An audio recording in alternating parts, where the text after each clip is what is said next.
ഞായറാഴ്ച ദിവസം ഞായറാഴ്ച സ്പെഷ്യൽ എന്ന് പറയുന്നത് നമ്മളിന്ന് ഞായറാഴ്ച കുറേ ഐറ്റംസ് ഉണ്ട്. ഞായറാഴ്ച സ്കൂൾ സ്പെഷ്യലായിരുന്നു ആദർശം ഞാനും ചേർന്നുണ്ടാക്കി ചോറ്, നല്ല കുത്തരി ചോറ് ഫസ്റ്റ്. നമ്മൾ ആലപ്പുഴയിൽ നിന്ന് ഒരു കൊറിയർ ചെയ്ത് വേണ്ട അരിയാണ് കുത്തരി ചോറ്. സാധാ ഇതല്ല, നെല്ലി ചോറ് കണ്ട കുത്തരി ഇങ്ങനെ പൊളിച്ചോറാണ്. നമ്മൾ കുട്ടനാട്ടിലെ നെൽ കർഷകർ നേരിട്ട് മേടിച്ച അരിയാണ് നമ്മൾ ചോറാക്കി മാറ്റിയത്. നെക്സ്റ്റ് നമ്മളെ കോഴിക്കോടൻ സ്റ്റൈല് ബീട്രൂട്ട് ഉപ്പേരിയായിരുന്നു, മെയ്ഡ് ബൈ അതുല്യാണ് ഇതിൻ്റെ ചുക്കാൻ പിടിച്ചത്.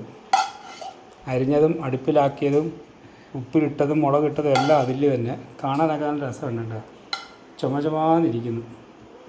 സോ നെക്സ്റ്റ് നല്ല കോഴിക്കോടൻ സ്റ്റൈല് ചിക്കൻ കറിയാണ്. അത് മെയ്ഡ് ബൈ ആദർശ് ആൻഡ് അതുല്യ. ഒരു ചെറിയ കോഴിക്കോടൻ ചായയൊക്കെ ഉണ്ടെന്ന് തോന്നുന്നു അതിന്.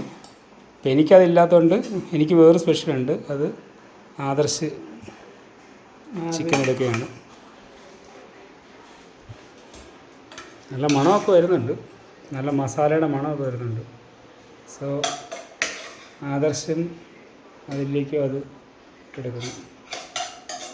എങ്ങാണ്ടേ മണമൊക്കെ അടിച്ചിട്ട് കഴിക്കാൻ പറയാം. ആദ്യം ഇന്നെന്താ അതിൻ്റെ പേരെന്താ? ഈ ടൈപ്പ് പേര് ചെട്ടിനാടൻ. ചെട്ടിനാടൻ ചിക്കൻ. ചട്ടിയിലിരിക്കുന്നുണ്ടോ അവിടെ ചെട്ടിനാടൻ ചിക്കൻ എന്ന് പറഞ്ഞേക്കുന്നത്? അവർ ചിക്കൻ വച്ചപ്പോൾ എനിക്ക് നല്ല പ്യൂർ വെജ് ആയതുകൊണ്ട് നമ്മൾ നല്ല സോയാബീൻ ബീഫ് ഉണക്ക് നല്ല ഡ്രൈ ഫ്രൈ ആക്കി തേങ്ങാക്കൊത്തൊക്കെ ഇട്ട് soyabean dry fry made by Athulya from Kozhikode സ്റ്റൈലാണ്. ഇത് ആക്ച്വലി നമ്മൾ കോഴിക്കോട് അതുല്യയുടെ വീട്ടിൽ നിശ്ചയത്തിന് ചെന്നപ്പം ഇവൻ്റെ ആദർശിൻ്റെ നിശ്ചയത്തിന് ചെന്നപ്പോൾ അവിടെ കിട്ടിയായിരുന്നു. നെക്സ്റ്റ് ആദർശിൻ്റെ വക ഫ്രൈ ഉണ്ട്, ചിക്കൻ ഫ്രൈ ഉണ്ടാക്കിയായിരുന്നു. ബാക്കി ചിക്കൻ കുറച്ച് ചിക്കൻ എടുത്തിട്ട് ഞാൻ ചിക്കൻ ഫ്രൈ ഉണ്ടാക്കി. ഉണ്ടോ സൺഡേ നമ്മൾ പൊളിക്കും, അതുകൊണ്ട് പാത്രം നിറച്ച് കൂട്ടാൻ എവിടെയെങ്കിലും ഉണ്ടോ? നല്ല കട്ടി പുളിശ്ശേരി ഉണ്ട് കേട്ടോ. ഇത് ഏത് സ്റ്റൈലാണ്? കൊല്ലം സ്റ്റൈല്. ഇത് ആദർശിൻ്റെ അമ്മ ടെലീൻ വഴിയായിരുന്നു ഫുൾ ഡയറക്ഷൻ. വേറെ ഞെട്ടിക്കുന്ന സംഭവം വരുന്നുണ്ട്, അത് പറയാം. നല്ല കട്ടി പുളിശ്ശേരി അടിപൊളി കുടിച്ചിട്ട് ഒഴിച്ചേക്കാം. അവിടെ ഇച്ചിരി ഒഴിച്ചേക്കാം. നല്ല പാത്രം മതി പിന്നെ വെച്ചിട്ട് എടുത്താൽ മതി. ഓക്കെ, നല്ല കട്ടി പുളിശ്ശേരി.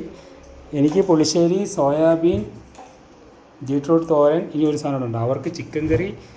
പുളിശ്ശേരിയെ കൂട്ടിയൊരു പിടിയുണ്ട്, പൊളിയായിരിക്കും അല്ലേ? ഇനിയാണ് അടിപൊളി ഒരു ഐറ്റം. ഫസ്റ്റ് ടൈം ആദർശ് ഉണ്ടാക്കുന്ന സാമ്പാർ സ്പെഷ്യലാണ്. സാമ്പാർ യെസ്, നല്ല മണമുണ്ട് കേട്ടോ, കായത്തിൻ്റെയും എല്ലാം നല്ല മണമുണ്ട്. ഇത് അടിപൊളിയായിട്ട് അവൻ ചെയ്ത് പൊളിയായിരുന്നു. രാവിലെ ഇഡ്ഡലിയും സാമ്പാറും ആയിരുന്നു, ആക്ച്വലി നല്ല ടേസ്റ്റായിരുന്നു. ഇനിയിപ്പോൾ ഇനി അവനൊന്നുകൂടെ ചൂടാക്കിയൊക്കെ എടുത്തേ ഉള്ളൂ. ഓക്കെ, ഇനി നല്ല നാടൻ പപ്പടമുണ്ട്. ഗുരുവായൂരിൽ നമ്മൾ നേരെ പാക്കറ്റിലാക്കി ഇവിടെ കൊണ്ടുവന്ന് പൊരിച്ച് വെച്ച പപ്പടം. അപ്പോൾ ഞങ്ങളങ്ങനെ ഉച്ചയ്ക്കുള്ള ഊണ് തയ്യാറായിട്ടുണ്ട്. ഡ്യൂട്ടിയിലായതുകൊണ്ട് എനിക്ക് ഇത് ഉണ്ടാക്കുന്നതൊന്നും കാണിക്കാൻ പറ്റിയില്ല കേട്ടോ. പിന്നെ നമ്മൾ സൈഡായിട്ട് നല്ല മംഗോ മാമ്പഴം വെച്ചിട്ടുണ്ട്. ഓക്കെ, അപ്പോൾ കഴിച്ചിട്ട് കാണാം. അപ്പോൾ എന്തായാലും ഇനി കഴിച്ചിട്ട് കാണാം. അപ്പോൾ ഞങ്ങളങ്ങനെ സൺഡേ പൊളിക്കാൻ പോകണം. ഇത്രയുണ്ട്, ഇനി അവിടെ പോയിട്ട് കഴിക്കും. ഓക്കെ.